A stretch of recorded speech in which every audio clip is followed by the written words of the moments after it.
we want to ask big questions. We want to look for the truth. And one of the biggest things that I always look for is what is wonderful about Jesus? What is wonderful about who he is in the scriptures and what he has to say to our lives today? I have two guests in studio right now. Mike Giesbrecht. Good morning. Great to see you again. And Darren Redekopp. Hey, Jamie. Great to have you in, and you've brought some light and life into the studio as we're sharing a bit of a gospel message or, an event that people can take part in to be uplifted in a faith-based way. Mike, this is an event I hadn't heard of before, so introduce us to what will be happening later this month. Well, the Jesus Conference is a new event that's here in Winkler, and it's a collaboration between a number of churches in Winkler and SBC, Steinbach Bible College. Right. And the idea came out of sitting around going, what can we do that will help people invest in their relationship with Jesus?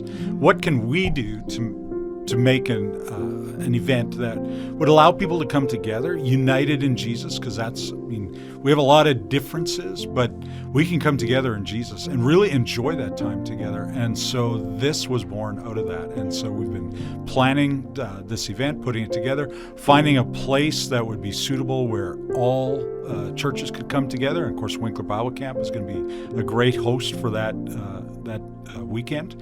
And we're really looking forward to seing people there and talking about Jesus. Now, Darren, you're going to be speaking at this conference. Are you speaking the whole weekend? All 4 sessions. It's all Darren. Yeah. Wow, that gonna means be you have great. a lot to say. I do. You know what? I'm a person who's always loved to ask questions. I've never been interested in believing something because it's convenient or because it makes me feel good. I'm interested in believing the truth.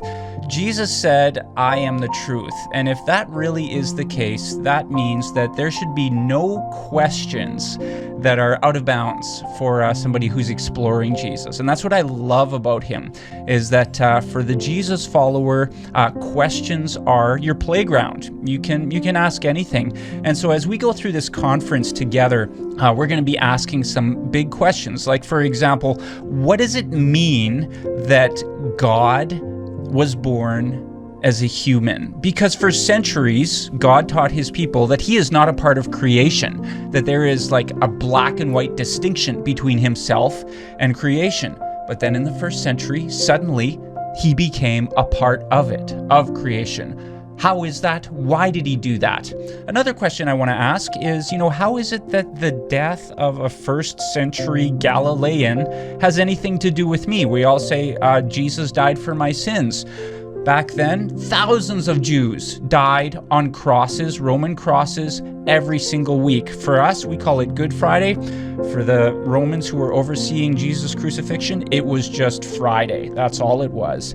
So how was his death different? And what does it have to do with me as I drive to work each week, as I deal with, the family struggles that I'm involved in, as I look at even some of the medical emergencies that my family and I have gone through over the past year. And so we want to ask big questions. We want to look for the truth. And one of the biggest things that I always look for is what is wonderful about Jesus? What is wonderful about who he is in the scriptures and what he has to say to our lives today?